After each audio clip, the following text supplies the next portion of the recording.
Seconded by Ms. Mueller, that we approve the meeting minutes of the July 29, 2005 PFA. Any discussion? Hearing none, we'll call the question. The question's on approval of the minutes. All in favor of the motion say aye. Aye. Opposed, no. The meeting minutes are approved. Moving to new business, the Secretary will please read the first item. This is PFA number 2025-15, consideration of a resolution of the City of Sandy Springs Public Facilities Authority, Georgia, to provide for the issuance of its revenue bonds, City of Sandy Springs Fire and Safety Projects, Series 2025, in the aggregate principal amount of not to exceed $50,500,000 to provide funds to 1, finance the cost of acquiring, constructing, and installing fire and safety projects for lease to the City of Sandy Springs, Georgia, and 2, pay expenses necessary to accomplish the foregoing, to provide for the issuance under certain terms and conditions of additional bonds, to provide for the creation and maintenance of certain bonds, to provide remedies for the holders of bonds issued hereunder, to authorize and approve the execution of a lease agreement with the City of Sandy Springs, Georgia, and for other purposes. Presented by General Manager Eden Freeman. Ms. Freeman. Good evening, Mr. Chairman and members of the Public Facilities Authority. The item that is on the agenda tonight for you will formally initiate the debt issuance process for $50.5 million. These funds were approved, and the issuance of this debt was approved in our FY26 budget process. It is contemplated that these funds will be utilized to acquire land to build a new fire station, Fire Station 4, moving that facility within the city limits of Sandy Springs and out of the city of Atlanta. It will also fund improvements to our existing Fire Station 3, located on Raider Drive, which was built in 2002, and a complete replacement of Fire Station 1, located at 1425 Spalding Drive, which was constructed in 1968 and has reached the end of its useful life. You will recall in our last Public Facilities Authority meeting that Council authorized the execution of a purchase and sale agreement for property on Roswell Road. That will be the location located at 5275 Roswell Road and 0 Roswell Road as the home for new Fire Station 4. The amount of debt service that is contemplated in the FY26 budget is actually reduced to $1.6 million because of anticipated savings from the restructuring of escrow savings that will come forward to Council in September, and then going forward, we anticipate $3 million a year for 30 years to pay back this debt. I am joined this evening by our financial advisor, Mr. David Cheatwood, who is happy to answer any questions Council may have about the bond structure, as well as Mr. Jim Woodward, who is our bond counsel. All right, you've heard the report of the General Manager. What's the desire of the authority? Chairman Paul. Mr. Paulson.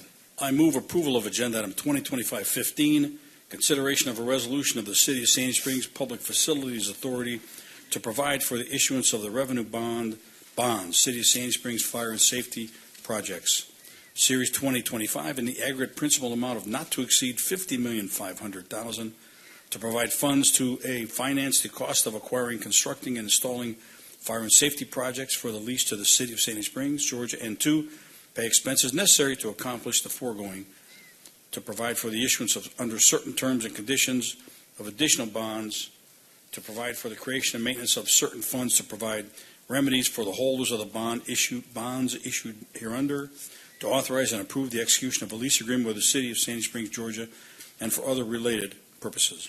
Motion by Mr. Paulson. Is there a second?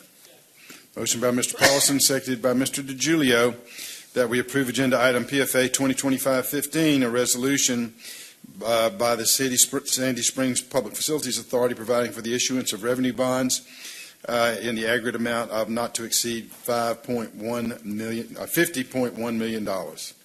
In $50,500,000, if I just read it right. Is there any discussion? Chairman Paul. Mr. Paulson. Thank you. Eden, thank you. There's a lot of hard work that went into putting this together. This is a group that the Public Facilities Authority funds a variety of things, but once in a while we get involved with 50-year projects that help improve our city. This fire station was the fire station number 1 was built in 1968. Where were we in 1968? And how many of us weren't even born in 1968? So it's overdue to have that done. I'm pleased that we're relocating the fire station that's currently in Atlanta to Sandy Springs. It served its purpose. It's time to bring it into the house. And obviously the other station, getting the repairs we need. So every once in a while we get to make 50-year decisions. This is one of those. I'm looking forward to voting in the affirmation here. Thank you. Any other discussion? Mr. DiGiulio. Mr. Chairman, one of the things we've known since we incorporated the city is that we needed to have the best in public facilities to protect our citizens. In my particular area, south of 285, we've been using the fire station that we purchased from the city of Atlanta, which was pretty much obsolete when we purchased it. But we didn't have much much to do at that point. We had to do it. And unfortunately, it's in the city of Atlanta, and it's unfortunate that we have to respond to a lot of requests for service on an immediate basis within the city of Atlanta. And I just think, and you know how cheap I am, and I don't believe in going in debt. But again, as Councilman Paulson just said, this is a 50-year deal, and it will provide much better services. And so much of our services are in the Pill Hill area and inside the perimeter, and this would, from everything we've seen, this will greatly enhance the safety.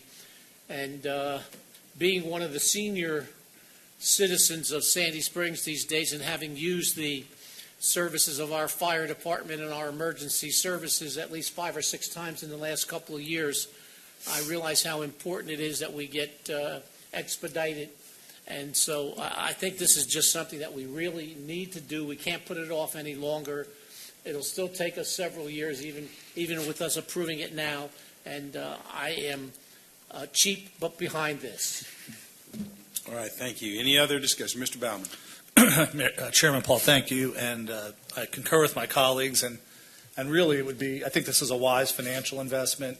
You can say you're cheap, but we're going to continue to spend on dilapidated, obsolete facilities. We're making an investment that will pay off both financially and in the well-being of this community. And I also live on the south side of the community, and this is long overdue. We have categories of wants and needs, and if anything fits needs, I would say this is squarely a need. And I'm looking forward to getting this project going. I have a financial question. Where does this leave us, Eden or advisor, in our borrowing capacity for additional needs that may arise, or if there are some wants in this community?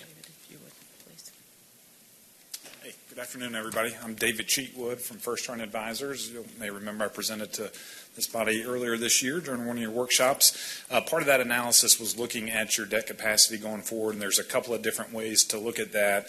I think the one we honed in on was the impact versus your credit rating on a going forward basis. The two credit rating agencies that the city has a rating from, Moody's and Standard & Poor's, they each have their own scorecard and factors they looked at. But when we dropped in this, the city's financials from fiscal 24, based on a couple of assumptions here, we saw capacity of upwards of 65 to 75 million earlier this year. That will, if you have another good year in fiscal 25, which I expect you did, that will help as well. And so you still have capacity going forward in maintaining your AAA credit ratings under that. If you look at it from a broader capacity, just legal capacity, it's a much higher number. But if you look at it from just the confines of what can I do to maintain the AAA status of the city, it was around, and I was actually pulling that number up as you asked, I think it was around $70 to $80 million. So you still have some capacity there. We're looking at issuing 50 here. All right, thank you. Yeah. Any other discussion? Hearing none, we'll call the question. The question's on the agenda item PFA 2025, a resolution of the City of Sandy Springs Public Facilities Authority providing for the issuance of its revenue bonds, Series 2025, in the aggregate principal amount not to exceed $50,500,000 to provide funds to finance the cost of acquiring, constructing, installing fire and safety projects for lease to the City of Sandy Springs, pay expenses necessary to accomplish the foregoing, to provide for the issuance under certain terms and conditions of additional bonds, to provide for the creation, maintenance of certain funds, to provide remedies for the holders of the bonds issued hereunder, and to authorize and approve the execution of a lease agreement with the City of Sandy Springs and for other purposes. All in favor of the motion, say aye. Aye. Opposed, no. The item is approved. I'll entertain a motion to adjourn. Mr. DiGiulio. Mr. DiGiulio moves adjournment of the Public Facilities Authority. Is there a second? Second. Seconded, Mr. Paulson. All in favor of the motion, say aye. Aye. Opposed, no. All right, we are adjourned at 5:11. Moving to regular order. I would like to call this meeting of the Sandy Springs City Council to order for Tuesday, August the 5th, 2025. Will the clerk please make the announcements and call the roll? Okay. Good evening, Mayor and Council. Just again, to remind those in attendance, please silence all cell phones and other electronic devices at this time. Individuals who would like to provide public comment at a City Council meeting are required to complete and submit a public comment card in advance of the meeting. Public comment cards are available online and at the chamber entrance. Those providing public comment may be allotted up to 3 minutes to speak on their single chosen topic. As I call roll, please confirm your attendance. Mayor Rusty Paul. Present. Councilmember John Paulson. Here. Councilmember Melody Kelly. Here. Councilmember Melissa Mueller. Here. Councilmember Jody Rochelle. Here. Councilmember Tibby DiGiulio. Here. Councilmember Andy Bauman. Please join me in the Pledge of Allegiance. I pledge allegiance to the flag of the United States of America and to the republic for which it stands, one nation, under God, indivisible, with liberty and justice for all. Madam Clerk, have we received any public comment cards? Yes, we've received 3 public comment cards this evening. The first is from Mr. Bill Griffith, who will be followed by Jimmy Kim.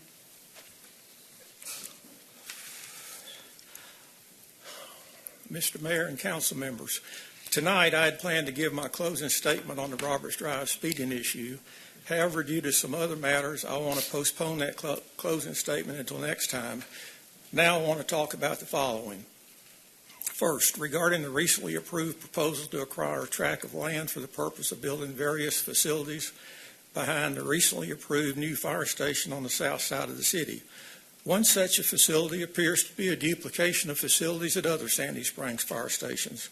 Another such facility appears to be for the purpose of avoiding having to use a facility in Decatur, 26 miles away. Another such facility is a fuel station, although there is a recently constructed city-owned fuel station 5 miles north of here. The total cost of that tract and the proposed improvements thereon is, in my opinion, staggering. Have you compared that cost to the cost of utilizing existing facilities that are available elsewhere? Also, have you considered that there are other public safety matters that languish because money is allocated in more glamorous type projects? What languishes? Sidewalks. There are numerous sidewalks in Sandy Springs. There are numerous streets in Sandy Springs that need sidewalks. Traffic safety. There were 243 fatal and serious injury crashes in Sandy Springs in the 5 years ending 2022. And we have to wait 15 years for the city's goal of eliminating the approximate 31% of such accidents on city-owned streets. Second, regarding the recently approved proposal to replace Fire Station Number 1 because it, quote, was constructed in 1968 and the building is now obsolete and in need of replacement, end quote. Per Merriam-Webster's online dictionary, obsolete means, quote, no longer in use or no longer useful, end quote, and a kind or style no longer current, end quote. As for the first definition, obviously that station is not obsolete since it's still in use and presumably useful. As for the second definition, a style no longer current, is that sufficient justification to replace it just because it may lack features on someone's wish list, particularly when there are other public safety matters that languish because money is allocated to more glamorous type projects? Third, regarding the latter on the agenda matter of the side path on Roberts Drive, that proposal represents the approximate 1 mile stretch of phase 1 of the Roberts Drive side path proposal. As I said in May of last year, that there's an existing sidewalk the entire length of that stretch of road. I'm on that sidewalk frequently and have never had or seen anyone having an issue with that sidewalk or crossing the street. In my opinion, spending money on that proposal when there are more important public safety issues that need attention is a poor use of money. Thank you. Thank you, Mr. Griffith. Jimmy Kim, who will be followed by Janet Wells. Mr. Kim. Okay. Miss Janet Wells. I don't think he's. All right, Ms. Wells, you're up. Well, good evening, Mayor and Council. This is the first time I've ever been up against City Hall. I've always been up against developers, but this is interesting. So, taking all into consideration your fire station, and I think Jimmy Kim was supposed to be here for that reason too. It's right in the middle of our neighborhood. It's surrounded by Green Hill Road, Green Hill Place, and Beachland Drive, which is where I live, 302 Beachland Drive. So here are the things the neighbors sent me to bring up to you. I have spoken to Chief Sanders, and he was very nice, but here are the things that they are concerned about. Preservation of neighborhood and character. Let's see, the next 10-year plan that you came up with. Unsightly large commercial structures looming over our neighborhood. A visible buffer has been mentioned. What will it be made of? How tall will it be? How far back away from our property lines will it be? Will it look nice? Have you considered a forest buffer? Health and safety issues, this is number 2, of neighborhood adults, children, and pets. Fueling station, and that's a big concern. Large gasoline storage tanks and neighborhood fumes. Is there a danger of explosion like what happened in Los Angeles? B, training tower, fires, smoke, fumes, and noise from training sessions. Not sure what training sessions do, what they mean exactly. Environmental degradation, clear cutting of remaining 2 acres of forest. There's a back acre. The front was the lovely strip club, and that was 2 acres. And then behind it were woods. And then there are 4 blue line creeks. And that back part, which is very steep and with old growth trees and forest, touches my property. Actually, we're nose to nose back there. So. Loss of biodiversity, wildlife habitat, and specimen trees. Degradation of Nancy Creek sensitive area. Those are the back 2 acres there. Rectify the encroachment of existing biopond onto the stream buffer, that was put in by the people who went out of money, that we're going to put up a senior citizen home. I don't know if you remember that.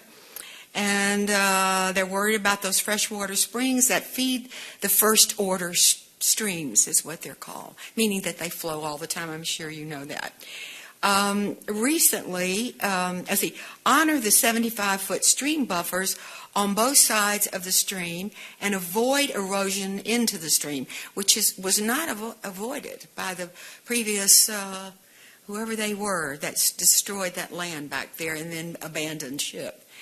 Okay, compromises, build only the fire station up by Roswell Road, where the strip club actually was. Move the fueling station and the training tower. Ms. Wells, your time is up. It is? Yes, ma'am. Oh, okay. Well, increase the stream buffers from the current 75 to 100 feet. That was it. All right, Thank you so much. Thank you.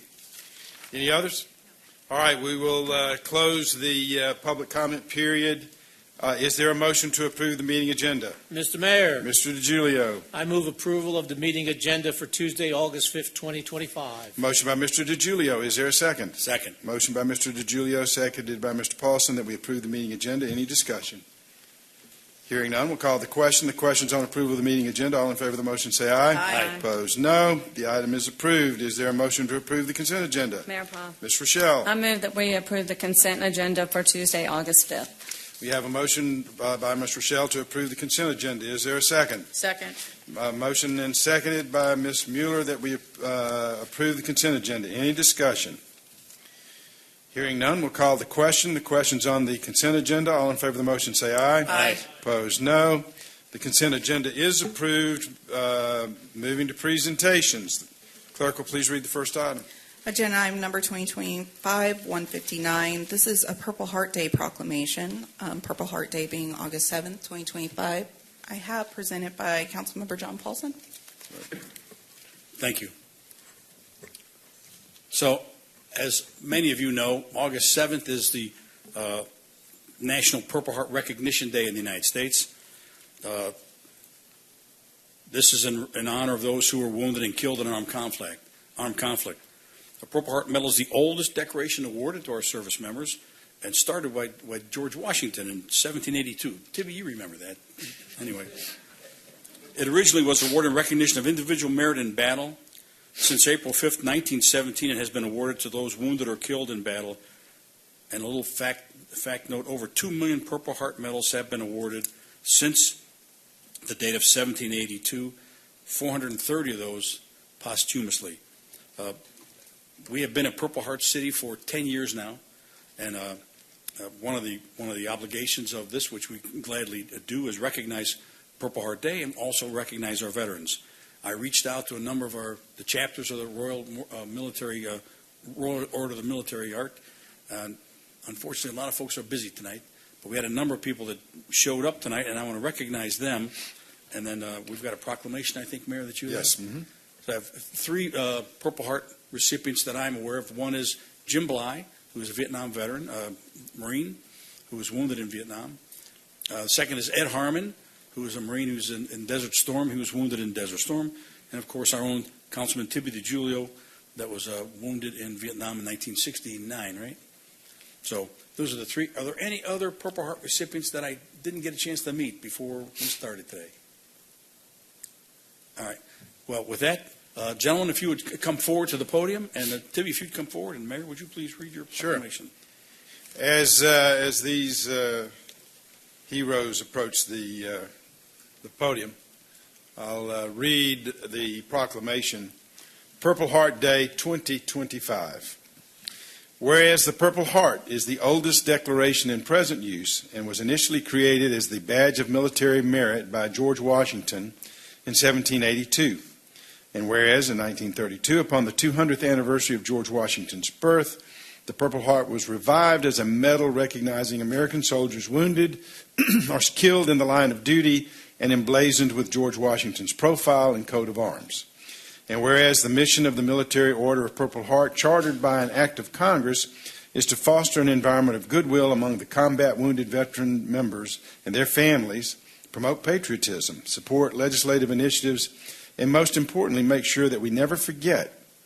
And whereas veterans have paid the high price of freedom by leaving their families and communities and placing themselves in harm's way for the good of all. And whereas the contributions and sacrifices of the men and women from Sandy Springs who served in the armed forces have been vital in maintaining the freedom and way of life enjoyed by all citizens. And whereas the city of Sandy Springs is a Purple Heart city and appreciates the sacrifices of our Purple Heart recipients made in defending our freedoms, and believe it is important that we acknowledge them for their courage and show them the honor and support they have earned. Now, therefore, I, Russell K. Paul, by virtue of the authority vested in me as mayor of the city of Sandy Springs, and on behalf of the City Council, proclaim August 7th, 2025, Purple Heart Day in Sandy Springs, a Purple Heart city. Given under my hand and the seal of the city of Sandy Springs, Georgia, on this, the 5th day of August, 2025. Gentlemen, thank you.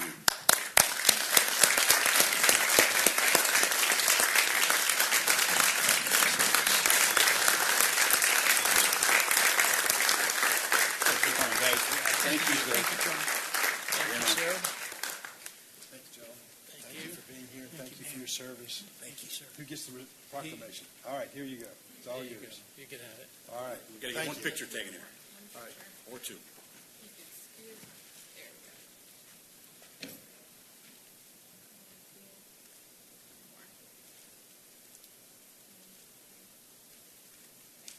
you. Thank you. Gentlemen, you don't have to stay for the rest of the meeting. That's right. And you can keep that if you like it. Or go have dinner. You can keep it. You can have it. Thanks, Ed. Well, my pleasure. Our pleasure. Take care. Thank you, John. Thank you, Jim. See you.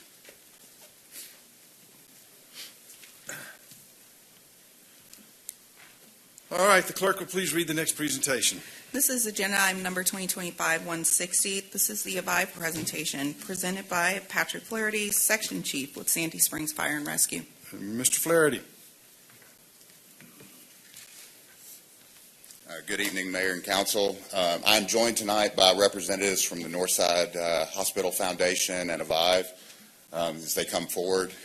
We're here to present the official go live of the Avive 4-Minute Community sponsored by Sandy Springs for your consideration. So, next slide, please. So, one of the founding tenets of the city of Sandy Springs was cardiac arrest survival. Prior to the incorporation of the city of Sandy Springs, the cardiac arrest survival rate was quite frankly abysmal. It was below the national average. If you went into cardiac arrest in the city of Sandy Springs, you had a very low chance of survival. Over the 20 years of incorporation, we have managed to bring that up to above the national average, partially due to the city's leadership, our dedicated first responders, and partnerships outside the city and within the city. Part of that is what we bring to you tonight. The 4-Minute Community is designed to be a building bridge of bringing our community together with the city so that we can empower civilian volunteers to respond in cases of emergency. Next slide, please. One of the breakdowns of the 911 system is we have AEDs sponsored and stationed across this city. They're very rarely used, and that is what we find across this country. AEDs no one knows where they are, no one knows their availability, they're not aware of their use. So with this program, we aim to put the AEDs in the hands of the citizens to help overcome that problem. Next slide, please. The 4-Minute Community is designed to be a comprehensive program. When someone dials 911 in the city and reports that their loved one or friend or family member or coworker is in cardiac arrest, then Chatcom will notify our civilian volunteers based on their distance from that location and turn on their AEDs and notify them via text. Through training that they will receive, they will take this AED to those locations with the hope of them arriving before 911. CPR can keep someone alive, but only an AED and the electrical therapy that it can deliver can actually restart someone's heart and bring them back to life. That is the goal of this program. Next slide, please. As you can see, there is a heat map. That is our projected disbursement through the Northside Foundation's generous donation of 103 AEDs. We started last night with our first training. We already have AEDs in the field. Over the next months and years, we will expand this program to fully cover the city of Sandy Springs. The AEDs, which each of you have in front of you in a box, they're smaller, they're lighter, they're easier to store, they have rechargeable batteries, so we don't have to buy new batteries every 2 years. Okay? They also connect to the network via cellular, wireless, and Bluetooth. So they can be tracked, they can be activated. I will oversee the program. I can monitor every AED in the city. So I can see if there are any issues with the AED. I can see if they've been turned on, if they're being utilized, if they're moving. So it allows us fully comprehensive overview of the program at all times. And next slide. Okay. The goal of the program is getting an AED to those in need as quickly as possible. That is what saves lives.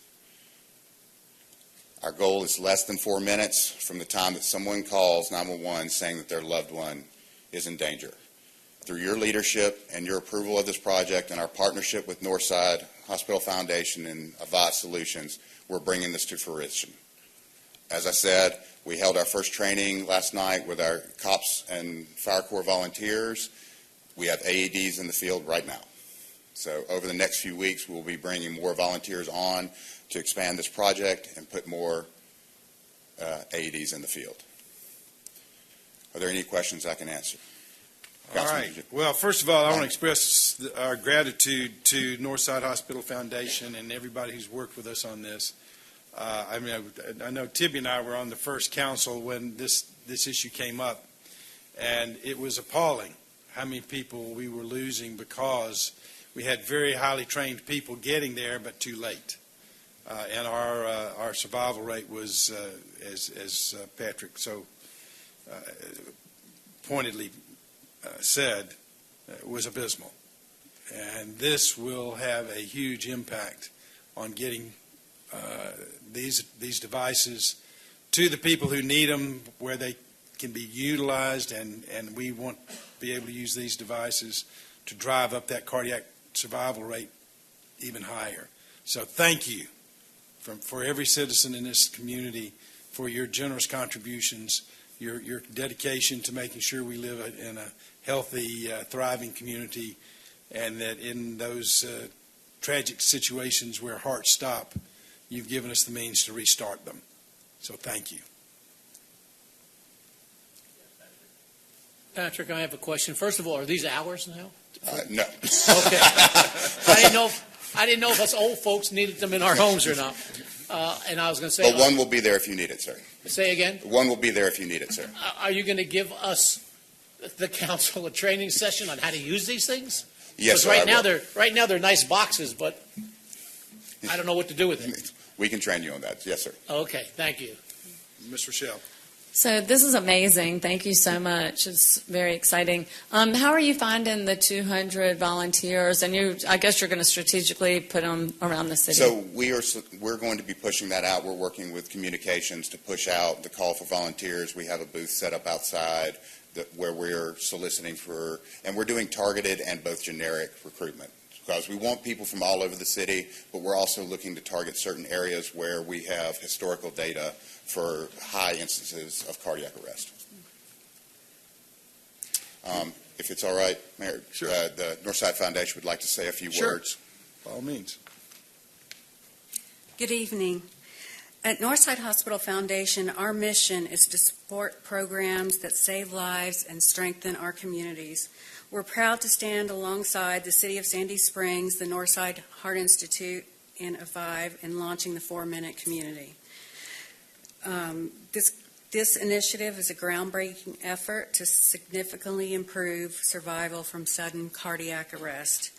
By helping bring this life-saving technology to our community, we're not just funding a project. We're investing in people, in preparedness, and in the power of immediate action. This initiative reflects what our hospital stands for: compassionate care, innovative partnerships, and a deep commitment to the health and safety of every neighbor. At Northside, we're not only caregivers, we are change makers. Thank you to the City Council and local public safety for your support of this innovative program. Thank you. Mr. Chairman, Council, my name is Jeff Marshall. I'm an interventional cardiologist. I work for the Northside Hospital Heart Institute, and I'm a 45-year citizen of Sandy Springs, and this is the first meeting I've been to, so it's nice to see you all. Sudden cardiac death is the third leading cause of death in the United States, and on average, 7% of people survive. 7%. Timeliness is the most important thing. I've worked at a number of hospitals, actually in the Atlanta area, and Northside's been there since 1970. But I can say that Northside's mission to bring the hospital to people, to actually be part of the community, is very impressive. We have an Office of Emergency Cardiac Care in our hospital, which is very unique. And this group behind me and I have been involved in setting the law for the emergency cardiac care designation in the state of Georgia, for putting AEDs in public schools, and actually nationally going to the AMA to try to get our nation to do something about this scourge of sudden cardiac arrest. More importantly, I've actually done CPR on a neighbor. This is not something I wish for any of y'all. But remember that the chain of survival, everybody should know. If somebody's down, call 911 and start CPR, and then get an AED. This really amazing device will allow us as fellow citizens to help our neighbors so that an AED can get there within 4 minutes and increase that survival to maybe 70%. There are communities around the world where that happens. We want to change the culture of our community. So from the Northside Hospital Heart Institute, from the Foundation, from Avive, and from you, the City of Sandy Springs, it's a great team. and I want to challenge everybody here. Let's make this hum. Let's go save lives. Thank you. Thank you. Mr. Baumann? Well, we can clap for it. Patrick, Dr. Marshall, can I ask Yes, more want to speak? Go ahead. Mayor Brickman from Abide. Well, Mr. Mayor and City Council, I don't want to take much more of your time, but I'm not a resident or a citizen of Sandy Springs or of the state of Georgia. But today I wish I was, to be honest with you. We have houses for sale. All right. Well, we'll talk afterwards.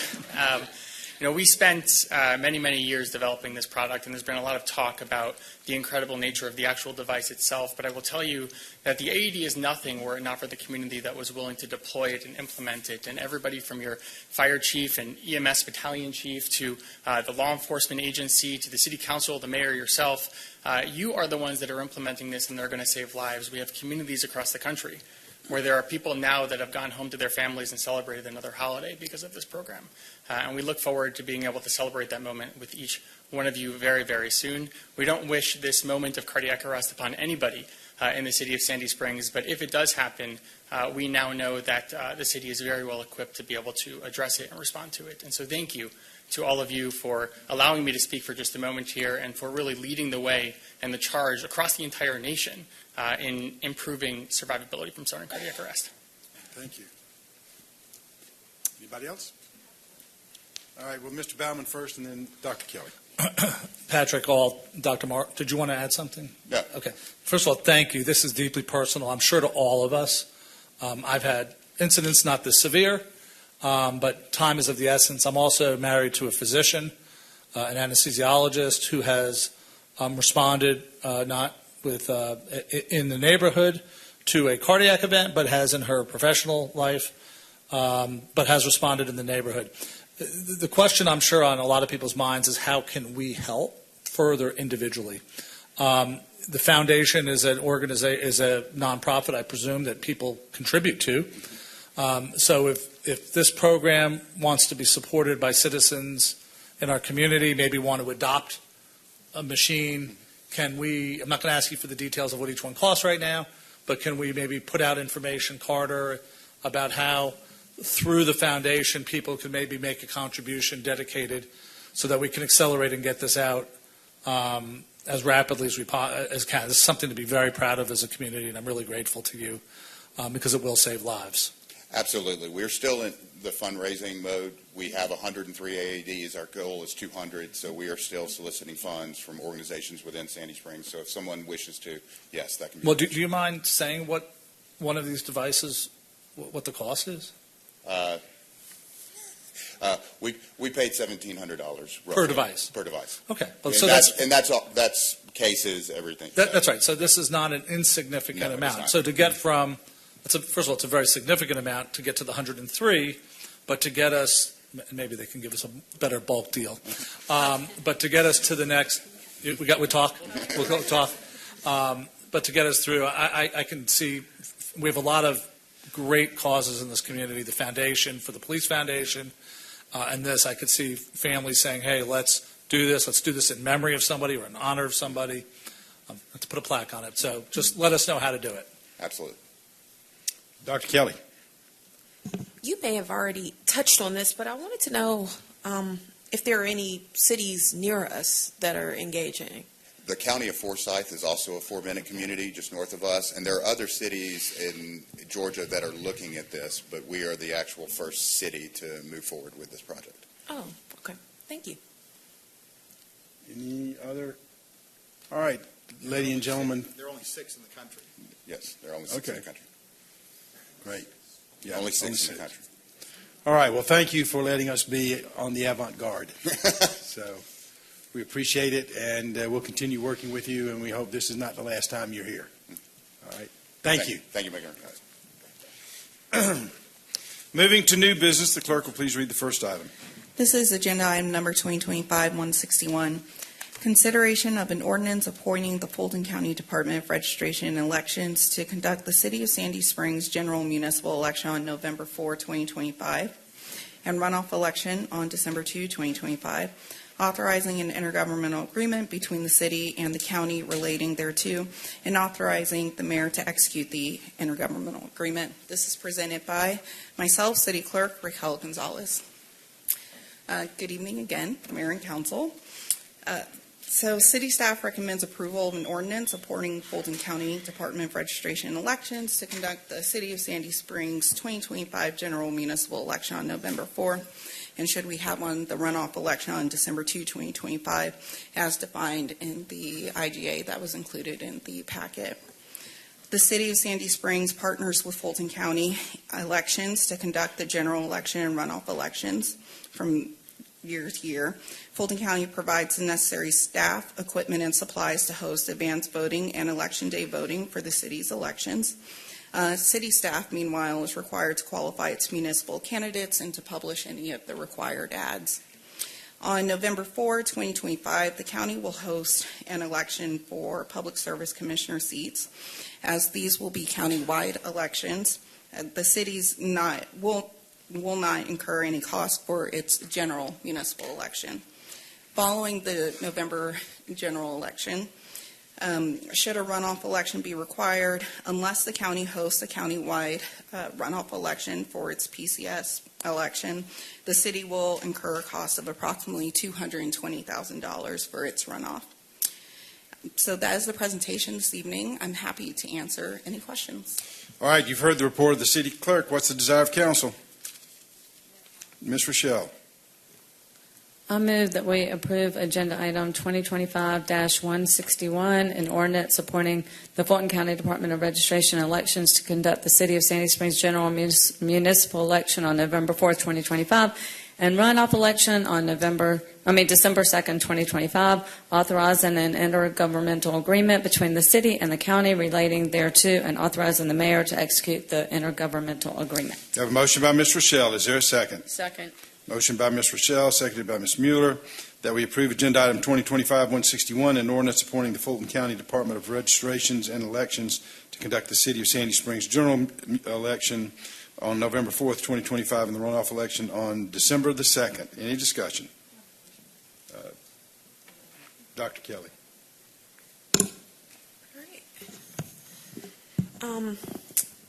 Madam City Clerk, the $220,000 for potential runoff, where does that come from, budget-wise? So we budgeted this year in the clerk's office. It's in yours? Mhm. Okay. Will that have to be approved in addition to this business, or does this business sort of authorize that? I believe this business authorizes the expense should we require a runoff election. Okay, thanks. Ms. Rochelle. If there is a runoff, is that just a one-day event, or? So it will be election day for the runoff, but there will be advanced voting leading will to be. the runoff. Yeah. Okay, thanks. Ms. Mueller. How do they set the fee? Do we know how they set the fee? Just curious. So it's a prorated fee, and it's based on voter registration account across the municipalities in the city or in the county. Okay, so it's based on how many people are registered to vote as Yeah. of a certain date. Okay. Right. So I think as of January 31st of this year, it was about 83,000 here in the city of Sandy Springs. Okay, thank you. Mhm. Any other discussion? Hearing none, we'll call the question. The question's on agenda item 2025-161, an ordinance appointing the Fulton County Department of Registration and Elections to conduct the City of Sandy Springs general municipal election on November 4th and the runoff election on December 2nd, authorizing an intergovernmental agreement between the city and the county, and authorizing the mayor to execute the intergovernmental agreement. All in favor of the motion, say aye. Aye. Opposed, no. The item is approved. The clerk will please read the next item. This is agenda item number 2025-162. Consideration to approve a project framework agreement with the Georgia Department of Transportation for design of the Roberts Drive Side Path Phase 1 and to authorize the mayor to execute the agreement. This is presented by Public Works Director Marty Martin. Mr. Martin. Mayor and Council, good evening. Tonight I bring before you a recommendation to enter into a project framework agreement between the City of Sandy Springs and the Georgia Department of Transportation to design side path and streetscape improvements along the south side of Roberts Drive from Dunwoody Place to the Island Ford Parkway. With this project number S2123-1, and a GDOT project number PI 0021209 as it relates to the Roberts Drive side path project. As you may be familiar, the city adopted the Transportation Master Plan in 2021, which included public input and connectivity data to guide improvements to roadways, trails, sidewalks, intersections, etc. As a part of this plan, Roberts Drive was identified as a candidate for a side path at that time. Additionally, the Sandy Springs Trails Master Plan, adopted in 2019 as well, identified multi-use trails as a top priority and included Roberts Drive side path as a key component of that network. The city further completed a scoping study in April of 2024 in the advancement of this project. On April the 16th of 2024, we brought before you a request to submit a grant application to the Atlanta Regional Commission requesting funding for the project's design, which you approved. That application sought approximately $270,000 to support the engineering services necessary for the project delivery. On February of this year, the ARC awarded the city $216,000 as a design grant with a required local match.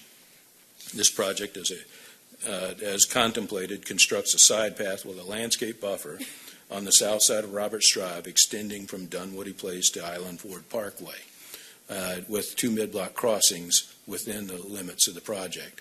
As you recollect, with GDOT's recent reconstruction of the Roberts Drive overpass, some portion of that side path has already been completed in anticipation of this project coming in to complete the rest. With that, Mayor and Council, do you have any questions? All right, you've heard the report of the Public Works Director. What's the desire of council? Mayor Paul. Mr. Paulson. I move approval of agenda item 2025-162, consideration to approve a project framework agreement with the Georgia DOT for design of the Roberts Drive side path Phase 1 project and authorize the mayor to execute the agreement. We have a motion by Mr. Paulson. Is there a second? Second. Motion by Mr. Paulson, seconded by Dr. Kelly, that we approve agenda item 2025-162, a project framework agreement with the Georgia Department of Transportation for design of the Roberts Drive side path Phase 1 project. Any discussion? Mayor Paul. Mr. Paulson. Marty, quick comment. There was a comment earlier today about how there's already sidewalks along, if not all, there's a bunch of this. But this is a side path, so this is different than just a 5-foot So high it's going to sidewalk. accommodate both pedestrians and bicycle traffic in this case. So what does it wind up being? How wide does it wind up being?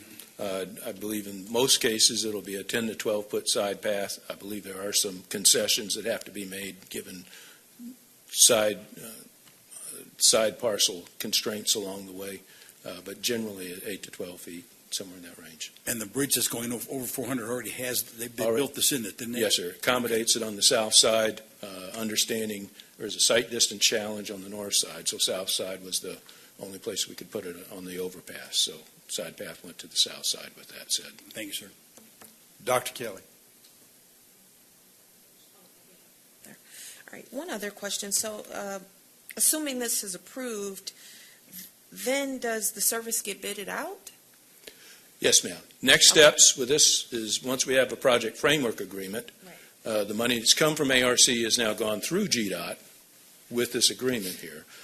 We'll then go to developing a solicitation, and we already have, and compete for a consultant to design this work and then execute the engineering work for the project. Okay. And how long does that take generally? We expect to have that advertisement ready to go out within the next 30 to 45 days. Selection this fall, bring the award recommendation back to you all at that point. Okay.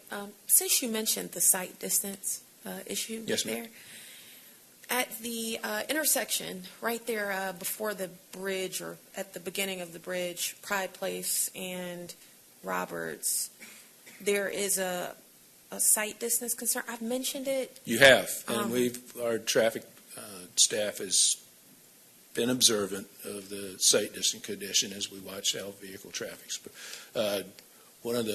This project should aid with that in terms of additional lighting, et cetera, within that area. Site distance was never great at that overpass. It has to do with vertical curve across the overpass there. This bridge actually went higher according to current bridge standards. And then there was this project as well built a bridge on on traffic. So we had to build a bridge adjacent, or GDOT had to build a bridge adjacent to it. So we'll look at any mitigating measures as not necessarily dependent upon the side path as we move forward, advanced warning signage, et cetera, as we look at what to do here. And hopefully with this project, it calls greater attention to the fact that there is other development, et cetera, on the side there. We're not noticing a crash history at this point with the sight distance challenge at the bridge, but it's on our radar as something to pay attention to there. All right, thanks. Ms. Mueller. So, Marty, can you just talk a little bit how this work coincides with that scoping study? Scoping study we didn't have a good understanding overall cost for the entirety of what was studied in the scoping study. So what was important to better understanding cost was to get a good understanding of where things could be built, and then from that derive as well the understanding of what cost would be to construct this project, the challenges associated with it, what other constraints might present itself within project delivery to see that the project still was a good candidate for federal dollars.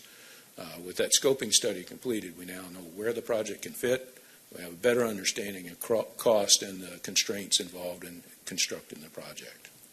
And when we had the open house on this, and I think it was up in John's district, can you talk, were there any public comments that you recall that addressed this section that we're looking at tonight?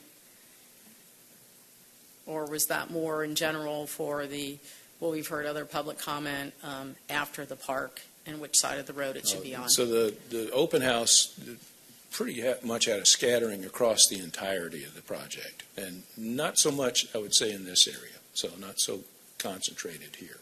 This part of the Phase 1 recommendation here is because of the higher both bicycle and pedestrian density here in this area, and the desire path from Dunwoody Place up to the Island Forward Network, and of course more housing concentrated along this area. So theoretically, and with numbers counts as well, higher pedestrian activity demand here as well as bicycle, we believe. Okay, thank you. Any other discussion? All right, hearing none, we'll call the question. The question's on agenda item 2025-162, approving a project framework agreement with the Georgia Department of Transportation for design of the Roberts Drive Side Path Phase 1 project and authorizing the mayor to execute the agreement. All in favor of the motion say aye. Aye. Opposed, no. The item is approved. The clerk will please read the next item. Agenda item number 2025-163. This is consideration to approve a contract award to Triscapes LLC to construct the 395 West Spalding Drive Stormwater Repair Project and authorization for the city manager to execute the contract, presented by Public Works Director Marty Martin. Mr. Martin. All right, Mayor and Council, in this case, we bring before you tonight a construction contract award at 395 West Spalding Drive in the interest of executing repairs to the stormwater drainage system at this location. In March of 2025, the City of Sandy Springs engaged a consultant to promptly develop plans to correct major deficiencies identified post a stormwater system inspection with reported sinkholes at the address mentioned above. The work involved in that consultant-developed design include replacing 66 linear feet of failing 84-inch corrugated metal pipe culvert with 84-inch diameter reinforced concrete pipe. Some 20 feet of that pipe was already in some way, shape, or form collapsing at that location. Remove two stone head walls and inlet and outlet ends of the culvert and replace with cast-in-place reinforced concrete head walls. Those two were deteriorated. And remove 46 linear feet of 21-inch diameter corrugated metal pipe and associated stormwater structures, and replace that with some 57 linear feet of 24-inch diameter reinforced concrete pipes at the location. To advance the project, the city issued an invitation to bid on June 25th, 2025, seeking bids from qualified contractors. Bids from 3 contractors were received on July 21st. Those were Triscapes LLC at $1.1 million, $1,106,985.77 to be exact, as well as bids from Blunt Construction Company and Site Engineering. The engineer's cost estimate In this case, the engineer one was some $705,294, but upon further review of the bids, as well as the very close cluster of those three bidding contractors familiar with work in Sandy Springs, all three of them in this case, we have fairly strong reliance on the bids we received as probably the best bids we're going to get. In this case, this work we're asking to perform with Triscapes here, estimated duration is 90 days for the repair work at this address. With that, we recommend award of the construction contract. All right, you've heard the report of the Public Works Director. What's the desire of council? Mayor Paul, Dr. Kelly. I move approval of agenda item 2025-163, approval of a contract award to Triscapes LLC to construct the 395 West Spalding Drive stormwater repair project, and authorization for the city manager to execute the contract. I have a motion by Dr. Kelly. Is there a second? Motion by Dr. Kelly, seconded by Ms. Rochelle, that we approve agenda item 2025-163, a contract award to Triscapes LLC to construct the 395 West Spalding Drive stormwater repair project. Any discussion? I have a question. Dr. Kelly. All right, this is the sinkhole project, correct? Yes, ma'am. Okay. Cinco was kind of the giveaway that we had a challenge there at that location. Okay, yeah, thanks. The gap between the bids and the estimate, do you have any particular reason why? Is that customary to have a Well, gap not that only did size? we have an engineer's estimate, we also had our in-house staff estimates. But again, we rely on the engineers rely on historical data. They always do to prepare a construction cost estimate. In this case, I've got bids from three contracts that are in the business, and they all have done successful work for us on stormwater work here.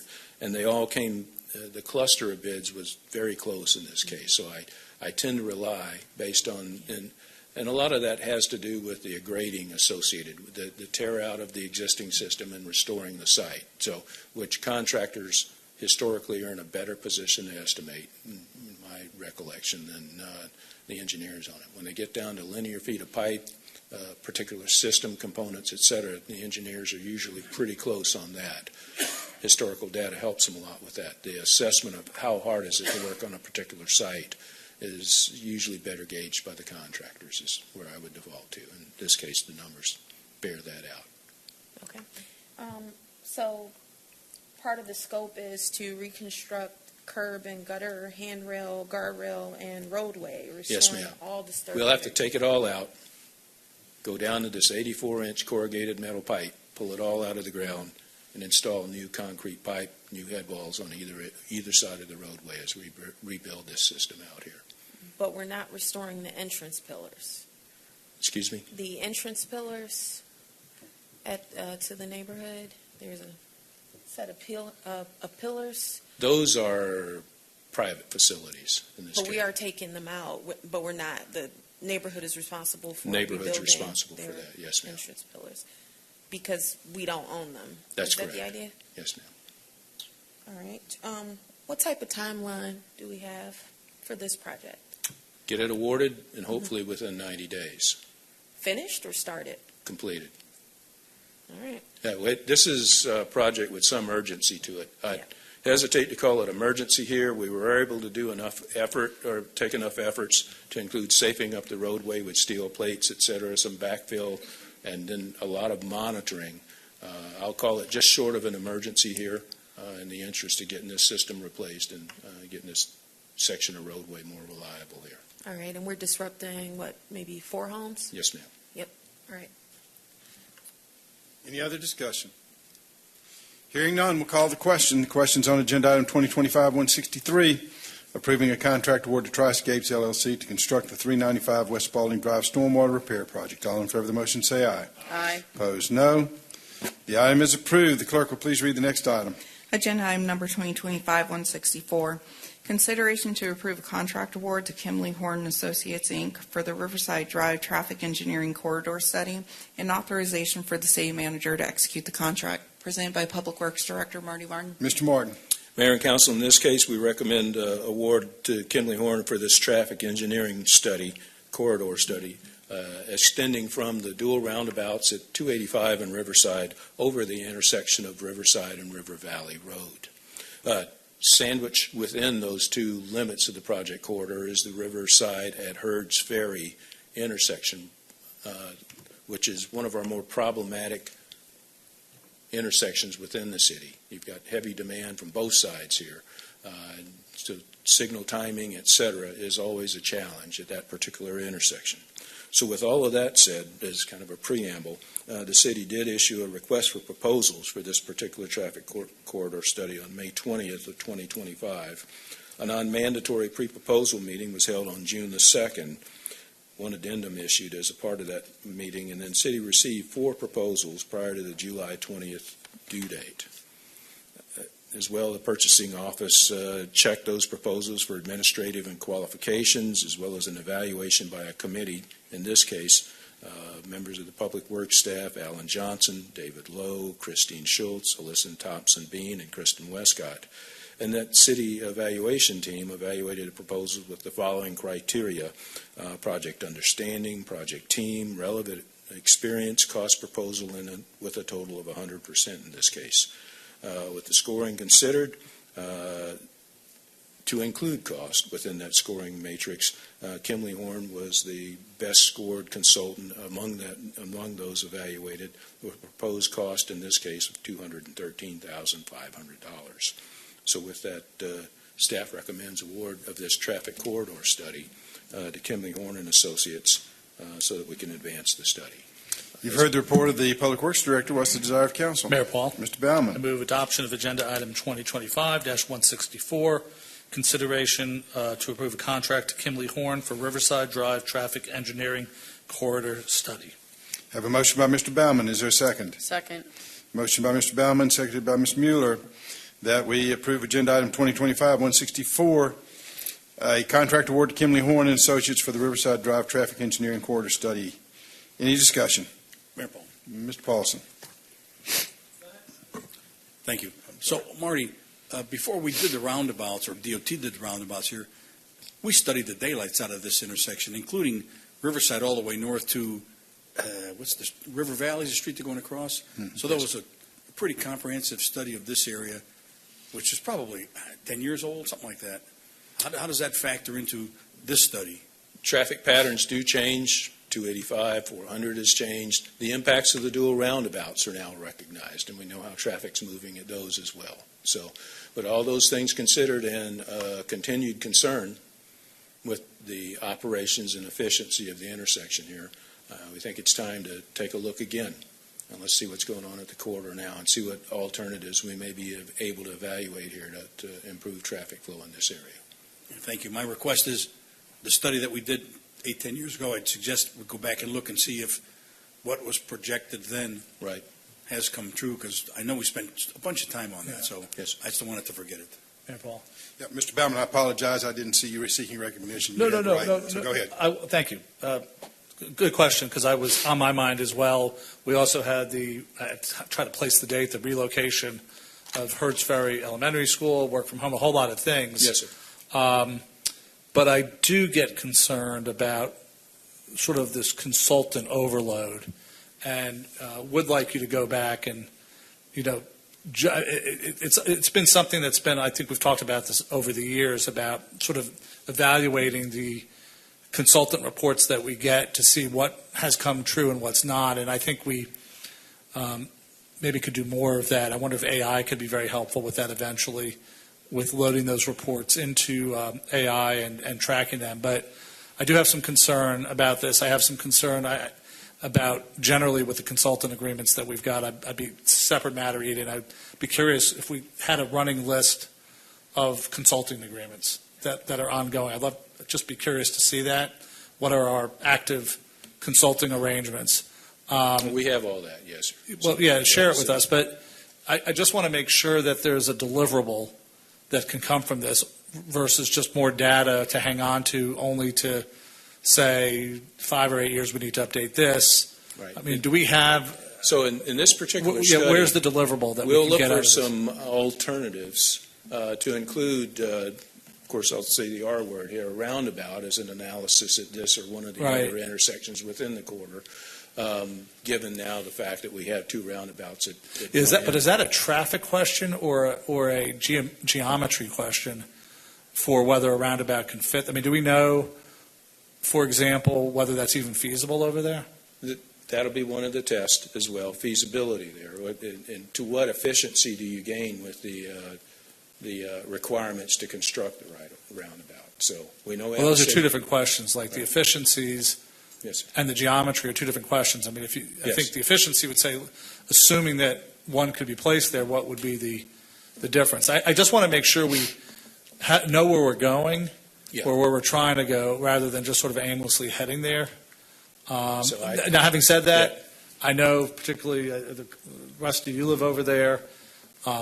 This is a difficult intersection. So we look for alternatives in this case. We'll certainly weigh cost-benefit as we assess those alternatives to see what works, what can potentially work, and that cost compared to the benefit gained out of implementing any of those alternatives. Okay. Ms. Rochelle. So I have a question too about the consultants, because we're passing a couple things today with consultants. Have we thought about bringing someone in-house? Is there someone, like one or two people that can do this same thing, or is it always a different group and a different skill set that we need? Well, it's a combination of skill sets for any of these studies. So traffic engineering among them, but then survey work, traffic data collection, et cetera. So we look to those consultants to bring that whole series of skill sets together to provide us specific deliverables. In this case, the alternatives in their analysis that we're seeking here. I'd And be it's interested. also, I'm sorry, it's also a factor of what is the most cost-effective solution for the city. We would not be able to have enough work for some of these very specialized consultants at a very high price to be on staff full year. So we use them on an a la carte basis to complete specific projects. Marty will tell you, he and I have had a lot of conversations about if we need to look at bringing more designing engineers and staff, but we're not at a point that we believe it would be very cost efficient for the city to do that. Well, I appreciate that you're looking into it, because there's probably going to become a point where it's going to Yes, ma'am. be. Okay, thank you. Oh, one more thing. Yes, How ma'am. long does the study take? Let me ask the experts in the room here. Experts in the room, about 1 year. Wow. Okay, thank you. Ms. Mueller. So I just want to say, Marty, this is, I know we're talking about studies, but this has been, these two intersections at River Valley and Hertz Ferry and Riverside in the last 4 years had a lot of traffic on emails, phone calls from residents at different times. I know sometimes the lights kind of get out of balance, and we can fix that, but we can't fix the overall problem. I recently was speaking with a gentleman who actually likes the roundabouts, believe it or not. We don't get a lot of the people to express. Yeah, so he lives in Wyndham Hills. But he expressed, he brought up perhaps a roundabout at one of those intersections. So I don't know where this will go, but I think that it's really important whatever comes out of it, we have results and we can actually execute and do something with it. Because That's our hope the in people this in that case. area and those of us that travel over that way, that is a big congestion point. No, and it's important to regional traffic there as well, and I don't think we all realize that from time to time. I've worked an emergency or a storm response after the fact out on that stretch of road, and you'd be surprised at the number of people who are in storm with signals out and those kinds of things. They don't know how to get back to Alabama or wherever they're headed, points west, well out and out of here, coming out of downtown Sandy Springs and trying to get back to the interstate at that point. So yes, ma'am. So it's a lot of traffic, and it doesn't let up at times there. Well, Mr. Paulson referenced the study from 10 years ago. I disagreed with conclusions. That study at that time as a daily commuter through that intersection 2 or 3 times, that they said additional capacity was not needed at that intersection. That was 10 years ago, and things have not gotten better. I'm leaving it up to, I tell people I get a lot of great transportation advice from doctors, lawyers, and accountants, but I'd rather have it from people who went to Georgia Tech or Auburn or Clemson or North Carolina State or someplace like that. It is a problem. I mean, you've got a lot of traffic coming from Cobb County down Riverside coming into that area. River Valley gets backed up. Herds Ferry, particularly with school starting now, in the mornings and in the afternoons, it's a huge. There is a capacity issue in there, so we need to figure out how to make that area work a little bit better. And particularly the first week of school is always a problem. People can't remember how they get back to school. So I think we need to look at that area. But Mr. Paulson, I disagreed with the study 10 years ago. So because I see it every day, how bad that area gets. So I'm glad we're trying to look at doing something in there. Any other discussion? Hearing none, we'll call the question. The question's on agenda item 2025-164, a contract award to Kimley Horn and Associates for Riverside Drive Traffic Engineering Corridor Study. All in favor of the motion say aye. Aye. Opposed, no. The item is approved. The clerk will please read the next item. Agenda item number 2025-165, consideration to approve a contract award to NGT Group LLC for the construction of the Roswell Road Traffic Signal Upgrades Project and to authorize the city manager to execute the contract. Presented by Public Works Director Marty Martin. Mr. Martin. Mayor and Council, in this case, staff recommends award of a construction contract of the Roswell Road traffic signal upgrades at both Roswell Road and Northridge and Roswell Road and Trowbridge as a part of project T9500 23-2A to NGT Group.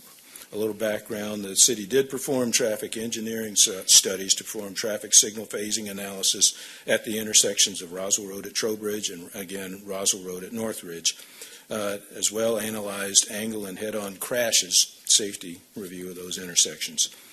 In addition to that, the city has received citizen complaints regarding accessibility and the need for ADA-compliant infrastructure at those two intersections.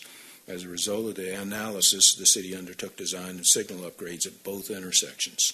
The analysis concluded that Roswell at Trowbridge will maintain the existing protected permissive left turn phasing as defined currently, while transition to permissive only would offer minimal benefits. At Roswell at Northridge, the northbound left turn movement will remain protected only due to sight distance limitations there. It's unsafe to allow a permissive movement there.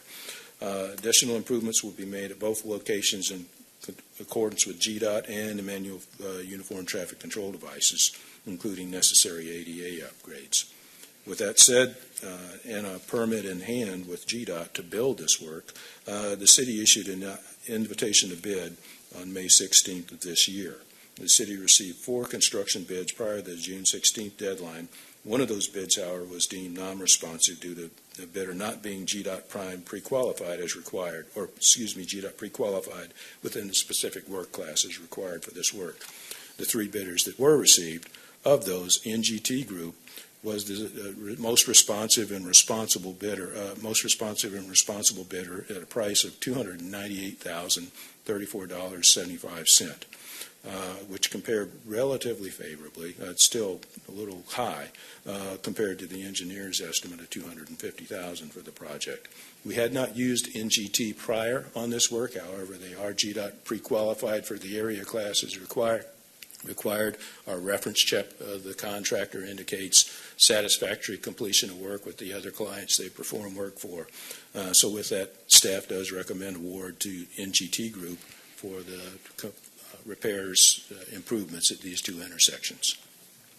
You've heard the report of the Public Works Director. What's the desire of council? Mayor Paul, Dr. Kelly. I move approval of agenda item 2025-165, approval of a contract award to NGT Group LLC for the construction of the Roswell Road Traffic Signal Upgrades Project and to authorize the city manager to execute the same. Have a motion by Dr. Kelly. Is there a second? Second. All right, Mr. Paulson. Any discussion? Yep. Dr. Kelly. Okay. Marty, do you have any idea how long you all have been working on specifically looking at Trowbridge and Northridge and Roswell Road for this purpose? Design has been 2 years. Okay. Yeah. Yeah. And of course, with that came a fairly lengthy signal and encroachment permit review with Georgia Department of Transportation staff, since both of these are on State Route 9. Okay, and that adds to the timeline. Yes. Okay. So that's a challenge we work through with intersection projects there. Yes, ma'am. Okay, great. I know I emailed about being able to just see what the what Trowbridge would look like. You should have received a PDF attachment from me by now. I think I was finally able to get the plan presentable at about 4 o'clock this afternoon. So you should have gotten it somewhere between. If you didn't, I'll be glad to send it again. Okay. Do we imagine, or what would be a good resource for me to get a sense of what any long-term plans might be for actually both Trowbridge and Northridge? I only ask because actually both of them are connected to neighborhoods with no other way out other than to traverse those intersections. And to me, that makes them a little bit more of a priority in terms of just overall transportation or intersection. So, as I think you might be familiar, we also studied the entirety of Roswell Road a year or two ago now with the access management study. And so within that, we had a prioritized series of when and where we recommend, or the consultant and then the team recommended implementation of access management along the stretch of Roswell Road. So that would be the other study. More pointedly, I'd probably look to right now in conjunction with any other studies we might conduct there. So that study has mid-block crossings recommended for both Yes, ma'am. of those. So I'll keep that in mind. But that study also shows that there is a crash pattern at both. Right. I mean, I'm looking at the heat map, and it's just it's significant. And again, these intersection analyses here contain suggestions to attack that crash pattern that we see at both intersections. Okay. Provide some possible improvements as they can be achieved through the signal improvements here. All right. Do you have a sense of the timeline? Say again? 150? Okay, 150 days for construction duration then. All right. They're inherent within that, and someone not too far away from you asked about how long it takes to execute an intersection project with signals not long ago. There's a built-in lead time with procurement of the intersection signal equipment that goes along with the intersection. So factored within that is not only the contractor physical work on the site, but the material ordering, lead time for acquisition of the signal gear specialized to those particular intersections. Okay, so we're not going to run into the hang-up that we have at the mid-block crossing. That's a separate problem. That's an entirely separate problem. That's a separate type of. Yeah, so in this case, we execute it all. Okay. So as opposed to some split execution partnership agreement between us and the Georgia Department of Transportation. Okay, thanks. All right. Any other discussion? Hearing none, we'll call the question. The question is on agenda item 2025-165, a contract award to NGT Group for the construction of the Roswell Road Traffic Signal Upgrades Project. All in favor of the motion, say aye. Aye. Opposed, no. The item is approved. The clerk will please read the next item. Agenda item number 2025-166, consideration to approve a contract award to Modern Mobility Partners, LLC for consulting services in support of the development of the Transportation Master Plan update, and to authorize the city manager to execute the contract. Presented by Public Works Director Marty Martin. Mr. Martin.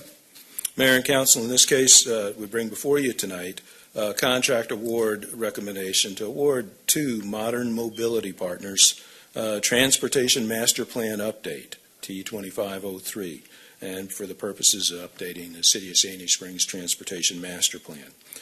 Transportation Master Plans, as you're aware, guide our transportation policy and network development. The city first developed its Transportation Master Plan in 2008, and then many years later, in 2020, updated that Transportation Master Plan.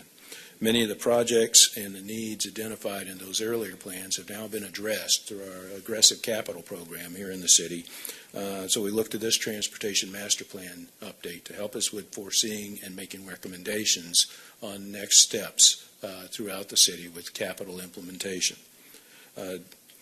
With award tonight, we would anticipate that this study, this Transportation Master Plan update, be completed somewhere about spring of 2026.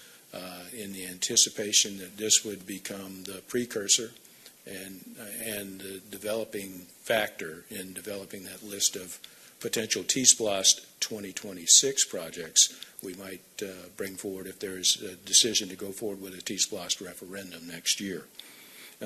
So to the project itself, the request for proposals was released on May 29th of this year. RFP was advertised on the city's website and the Georgia Procurement Registry. Deadline for proposals was June 30th. At that time, the city received one bid from Modern Mobility Partners for this Transportation Master Plan update. The proposal was evaluated by a committee of 5 staff members to include Dan Coffer with our Community Relations and David Lowe, Senior Engineer, Ezekiel Guza, our Senior Transportation Planner, Connor Mock, a CIP Project Manager, and Kristen Westcott, our Traffic and Transportation Unit Manager. Project criteria for the evaluation, project understanding and methodology, schedule and work plan, project personnel, similar experience, and cost proposal were all considered. Modern Mobility Partners, as the single applicant, did score a technical score proposal, all things considered, of 88 on that proposal review, with a cost proposal within our estimate range of $222,370.47. With that, staff recommends we award this Transportation Master Plan update to Modern Mobility Partners at $222,370.47 in the interest of moving forward with the Transportation Master Plan update. You've heard the report of the Public Works Director. What's the desire of council? Mayor Paul, Dr. Kelly. I move approval of agenda item 2025-166, approval of a contract award to Modern Mobility Partners, LLC, for consulting services in support of the development of the Transportation Master Plan update, and to authorize the city manager to execute the contract. We have a motion by Dr. Kelly. Is there a second? Motion by Dr. Kelly, seconded by Ms. Rochelle, that we approve agenda item 2025-166, a contract award to Modern Mobility Partners for consulting services in support of the development of the Transportation Master Plan update. Any discussion? Question? Dr. Kelly. All right. Can you tell us how this folds into all the other stuff, the Safe Streets for All, sidewalk plan, trail plan? So what we hope to gather out of this Transportation Master Plan update is a recommended, if nothing else, capital investment strategy for council for where we step out for the next 5 years, for the next 10 years, all programs, all needs considered, and how the city might invest in that. It would weigh heavily as well. I mentioned T-SPLOST 2026 and those projects that we would offer to you for consideration as eligible for T-SPLOST funding with that potential T-SPLOST 2026 referendum. That's the primary focus of this, is develop that updated capital strategy. What next, in the interest of meeting so many different goals provided by other plans, giving us one single sheet of paper with the plan toward that. That's really helpful. Will part of the scope include assessing the progress made from the previous transportation plan, or from that list? We'll look for any new plans or new criteria that have entered into the equation since.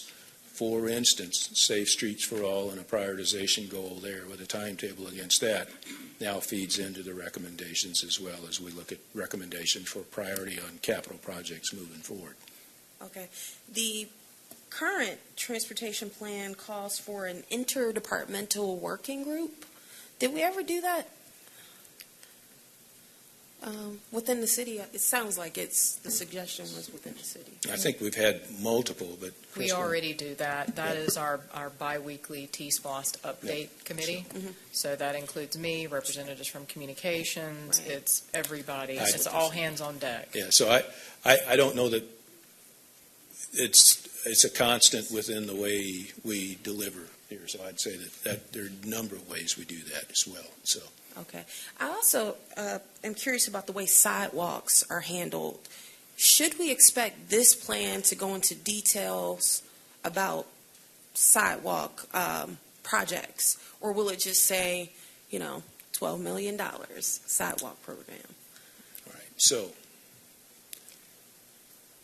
a couple of elements with sidewalk master plan. First, in the last Transportation Master Plan update, which was a relatively deep dive at that point, so a bigger, broader effort. We introduced the concept then of Kristen, the 20-minute, I think, neighborhood at that point. So that was a deeper dive into sidewalk recommendations at that point that influenced some additional candidates into our overall sidewalk network master plan.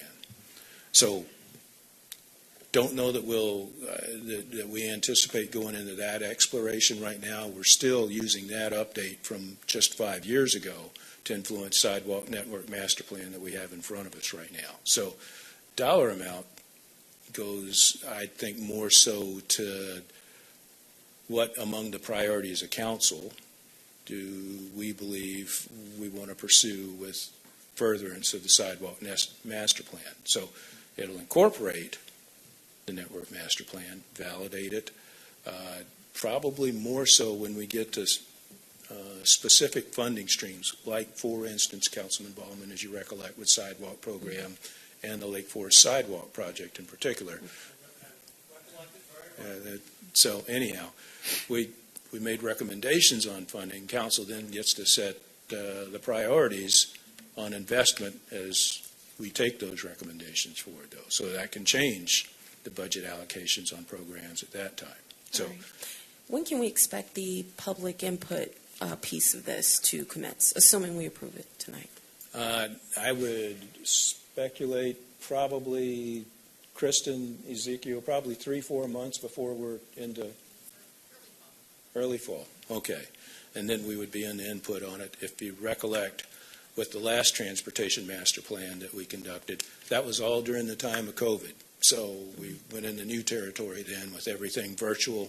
Had relatively good participation within that, but we looked at some different avenues this time in the interest of getting public participation and input. Thank you. Any other questions? All right, hearing none, we'll call the question. The question's on agenda item 2025-166, a contract award to Modern Mobility Partners for consulting services in support of the development of the Transportation Master Plan. All in favor of the motion say aye. Aye. Opposed, no.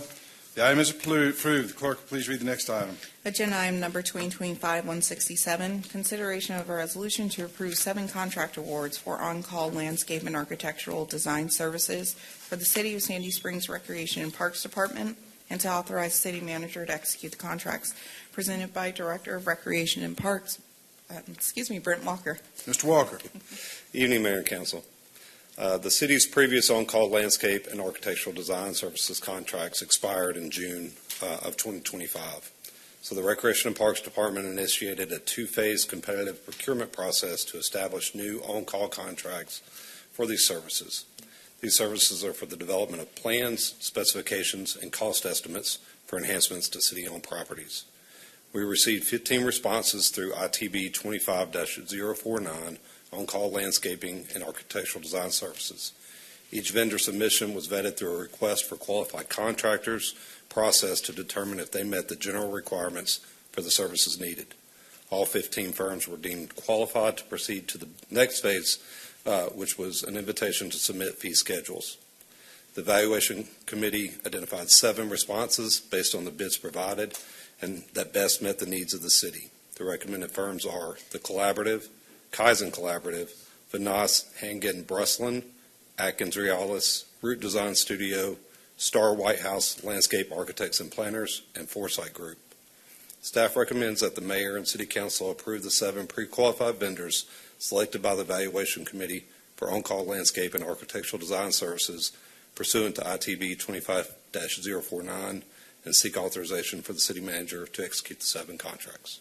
With that, I open it to any questions. All right, you've heard the report of the Director of Recreation and Parks. What's the desire of council? Ms. Rochelle. That we approve agenda item 2025-167, a resolution to approve 7 contract awards for on-call landscape and architectural design services for the City of Sandy Springs Recreation and Parks Department, and to authorize the city manager to enter into the contracts. A motion by Ms. Rochelle. Is there a second? Motion by Ms. Rochelle, seconded by Mr. DiGiulio. that we approve agenda item 2025-167, a resolution approving 7 contracts awards for on-call landscape and architectural design services for the City of Sandy Springs Recreation Parks Department. Any discussion? Ms. Rochelle. I have to admit, I'm a little confused about this. Can you explain a little bit more about what they do and how often we use them? Sure. So we had 5 firms that had 1-year contracts for 5 years. And those firms do all of our concept design, our engineering services for all of our construction documents for any capital projects like the Abernathy South Greenway, the Dog Park project, any of the large build-outs. We also have them do smaller architectural renderings or engineering sketches for things that we might need to repair in the parks. These are fixed prices, so we don't have to bid each project out with the scope of work individually. We can just go to a firm based on the fee schedule they provided us, and they'll do that work based on that fee schedule. And each one of the 7 does something different? No, they're all the same types of firms, but with multiple projects, we feel it's nice to have a variety of different size of firms that can do different types of work. Some smaller firms can do much smaller kind of boutique types of things that we might need, where a larger firm may be able to tackle some very large parks projects. And we can determine that based on what they're very good at and pick the firm we think would do the best job at that project. And do we usually use one of the, like, each contract one time? Or no, a couple times? For example, right now, Atkins Realis is one of our current vendors, and they're working on 2 projects for us. They're doing Morgan Falls Athletic Complex, and they're also doing Abernathy South Greenway project for us. So just as the projects come up through the 5-year term, depending on what the workload is that we've given a firm and what we think their best capabilities are, we'll assign that to them. Sometimes we may take a scope of work and send it to all of the firms and get their pricing based on the hours that they think they'll need to do it and pick the lowest cost for that project. Thank you. Sure. Any other discussion? Hearing none, we'll call the question. The question's on agenda item 2025-167, a resolution approving 7 contract awards for on-call landscaping architectural design services for the City of Sandy Springs Recreation Parks Department. All in favor of the motion, say aye. Aye. Opposed, no. The item is approved. Thank you, Clerk, Mayor. please read the next item. Agenda item number 2025-168, consideration to approve an intergovernmental agreement with the City of Johns Creek for the shared use of the WestNet radio interface controller and to authorize the city manager to execute the agreement. This is presented by Fire Chief Keith Sanders. Chief Sanders. Mayor and Council, before you, the fire department has a service called WestNet that alerts our fire stations when a call comes through the CAD at Chatcom. We own the radio interface controller. Johns Creek is wanting to put the same type of technology in their fire stations instead of buying another controller that for Chatcom, our controller gives access to multiple departments and stations. And we initially paid over $100,000 for that controller. Johns Creek is willing to reimburse us $50,000 for the use of that. And we support it, and we ask you to support it and approve the IGA. You've heard the report of the fire chief. What's the desire of council? Mayor Paul, Dr. Kelly. I move approval of agenda item 2025-168, approval of an intergovernmental agreement with the City of Johns Creek for the shared use of the WestNet radio interface controller and to authorize the city manager to execute the agreement. We have a motion by Dr. Kelly. Is there a second? Motion by Dr. Kelly, seconded by Mr. DiGiulio, that we approve agenda item 2025-168, an intergovernmental agreement with the City of Johns Creek for shared use of the WestNet radio interface controller. Any discussion? Mayor Paul. Mr. Paulson. So, Chief, the fact that Johns Creek is now a party and a participant in this, does this require extra staffing on our part to support the Johns Creek participation here? None whatsoever. Okay. Yeah. All right, thanks. Any further discussion? Mr. DiGiulio. Chief, how long have we been using this system? We fully adopted, you approved that system, I believe, 3 years ago. And we've been using it for the 3 years, and it's been working out just fine? Oh, yeah. Yes, sir. And they're willing to go ahead and pay us towards this? How long before this system has to be replaced by newer technology? I would have to bring that back to you, but I don't foresee that for years. Oh, so it's not something that's on a continual upgrade? No, sir. Okay, thank you. Ms. Rochelle. Are there any other cities that can use it, or is it limited to 2 cities? No, there's other cities. Alpharetta is looking to transition to WestNet, and there's some early discussions there. I don't know how that will work, though. We have in 2 different PSAPs, but we are willing to discuss it with them. Any further discussion?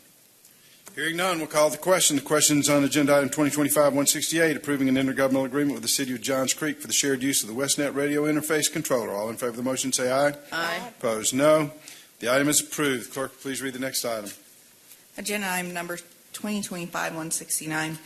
This is consideration of a resolution of the Mayor and City Council of the City of Sandy Springs, Georgia, to approve the bond resolution of the City of Sandy Springs Public Facilities Authority, authorizing the issuance of the City of Sandy Springs Public Facilities Authority revenue bonds, that's City of Sandy Springs Fire and Safety Projects, Series 2025, in the aggregate principal amount of not to exceed $50,500,000, to authorize the execution of a lease agreement between the authority as lessor and to the city as lessee, to authorize the mayor and other officers and officials of the city to take such further actions as are necessary to provide for the issuance and delivery of the revenue bonds described herein and for other purposes.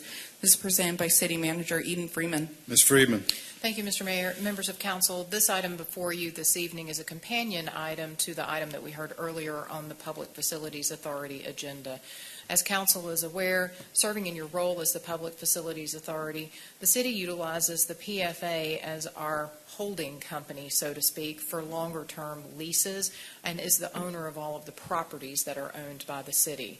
This is a companion piece that will allow the city itself to lease the properties owned by the Public Facilities Authority and to pay back and pay the debt service for the construction of these new facilities.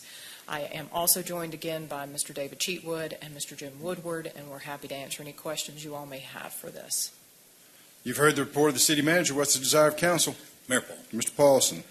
I move approval of agenda item 2025-169, resolution of the City of Sandy Springs, Georgia, to approve the bond resolution of the City of Sandy Springs Public Facilities Authority authorizing the issuance of the City of Sandy Springs Public Facilities Authority revenue bonds, the City of Sandy Springs Fire and Safety Products Series 2025, in the aggregate amount of $50,500,000, to authorize the execution of a lease agreement between the authority as lessor and the city as lessee, and to authorize the mayor and other officers and officials of the city to take such further actions as are necessary to provide for the issuance and delivery of the revenue bonds described herein and for other purposes. A motion by Mr. Paulson. Is there a second? Motion by Mr. Paulson, seconded by Mr. DiGiulio, that we approve agenda item 2025-169, a resolution of the Mayor and Council of Sandy Springs to approve the bond resolution of the City of Sandy Springs Public Facilities Authority authorizing the issuance of City of Sandy Springs Public Facilities Authority revenue bonds, Series 2025, in the aggregate principal amount not to exceed $50,500,000. Any discussion? Hearing none, we'll call the question. The question is on agenda item 2025-169, a resolution of the Mayor and Council of the City of Sandy Springs approving a bond resolution for the City of Sandy Springs Public Facilities Authority authorizing the issuance of City of Sandy Springs Public Facilities Authority revenue bonds, Series 2025, in the aggregate principal amount not to exceed $50,500,000. All in favor of the motion say aye. Aye. Opposed, no. The item is approved. The clerk will please read the next item. Agenda item number 2025-170. This is consideration of a resolution opposing the proposed increase in the Fulton County millage rate from 8.87 to 9.87 mils and urging the Fulton County Board of Commissioners to maintain the current rate. This is presented by City Manager Eden Freeman. Ms. Freeman. Thank you, Mr. Mayor. Members of council, at the request of Mayor and Council, staff has brought forward the resolution that is in your packet this evening, urging the Fulton County Board of Commissioners to maintain the current tax rate of 8.87 mils rather than the proposed millage rate of 9.87. 1 mil countywide generates almost $80 million, which will negatively impact residents and businesses that are already contending with increased cost of living, including inflation, rising utility rates, and higher prices for essential goods and services. In addition, Fulton County negotiated a significant increase in the county's percentage of local option sales tax, LOST, that is designed to offset property taxes, and at the time that they justified that increase based on the need for a new jail that was projected to cost between $1 billion and $2 billion. Since that time, the county has abandoned their plans for constructing a new jail and has instead opted to renovate the existing facility. We are happy to answer any questions, but if council will adopt this evening, we will ensure that it is transmitted tomorrow before the county has their meeting. All right, you've heard the report of the city manager. What's the desire of council? Mayor Paul. Mr. Paulson. I move approval of agenda item 2025-170, a resolution opposing the proposed increase in the Fulton County millage rate from 8.87 to 9.87 mils and urging Fulton County Board of Commissioners to maintain the current rate. Motion by Mr. Paulson. Is there a second? Is that Mr. Baumann? We have a motion and a second. Is there any discussion? Mayor Paul? Mr. Paulson. Are we presenting this personally tomorrow? How do we get this to them? We'll likely have to email it to the clerk, and we'll also send it to the county manager. If any of you have contacts for the board members themselves, we can certainly email that to them as well. I don't anticipate we'd be able to. We can get those, and I would appreciate it if we would do that. Yes, sir. Second question, the other cities of Fulton County, anybody taking a position like this? Johns Creek. Sorry. Okay. Yeah. Well, hopefully we can. And some others, I think, are contemplating it if they haven't done it already. Thanks. Thank you. Any further discussion?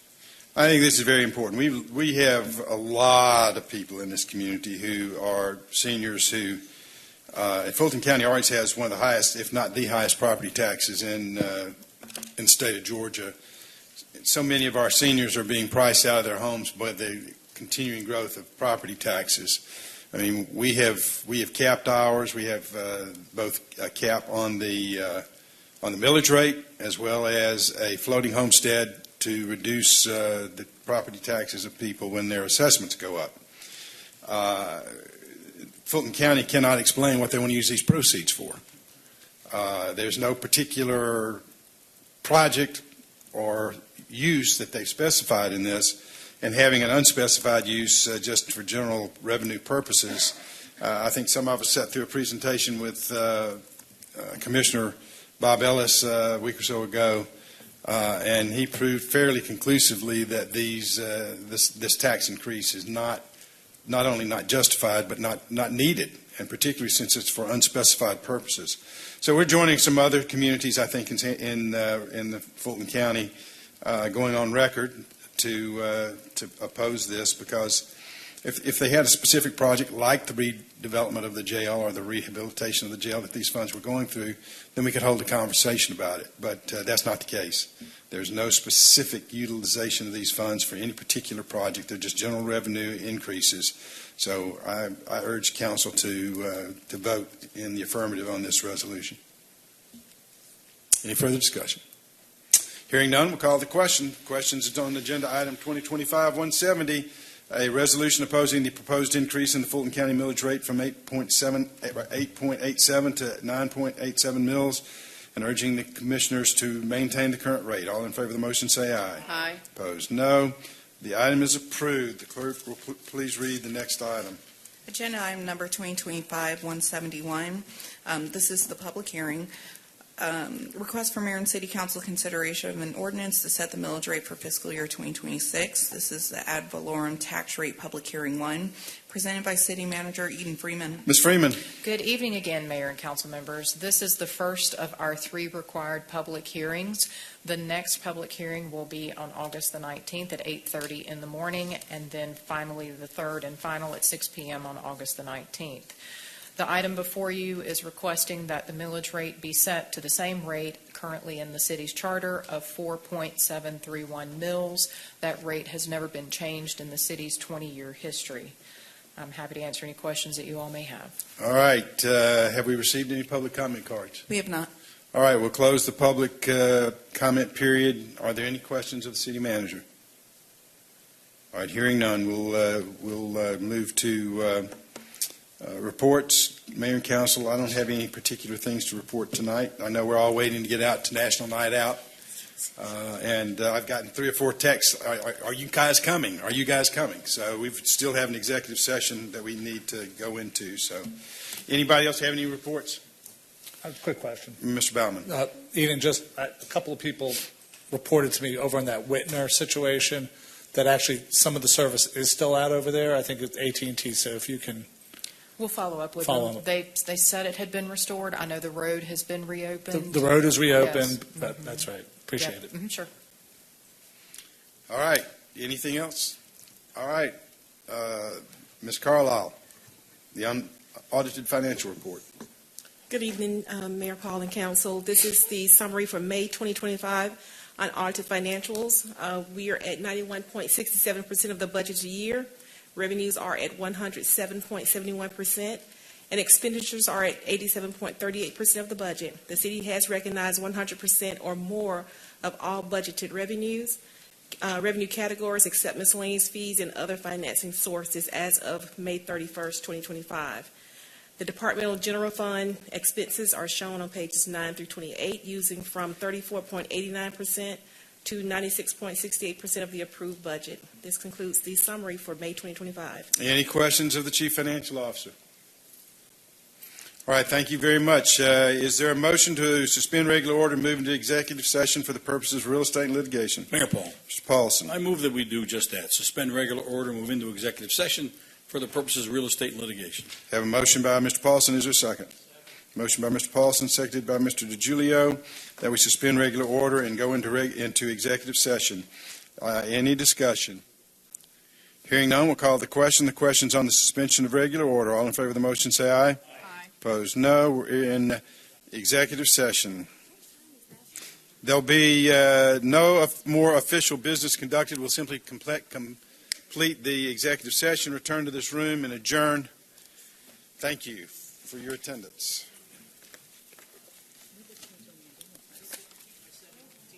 No.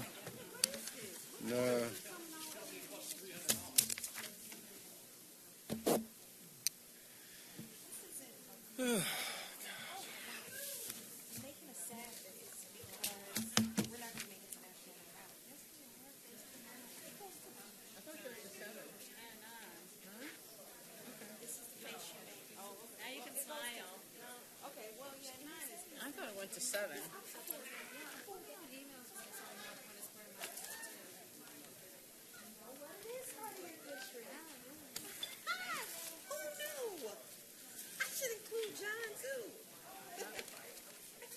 Intersections. Oh, yeah. Other people's districts. Very inconsiderate in that way. Oh, so they're interviewing Tibby because of these people in this. I think it is. Could be another reason.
executive session. We're back in regular order.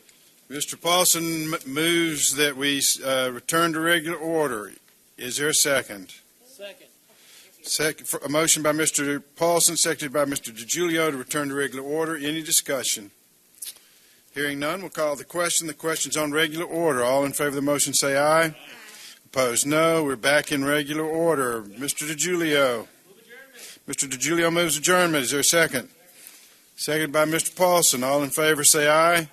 Opposed, no. We are adjourned. All right.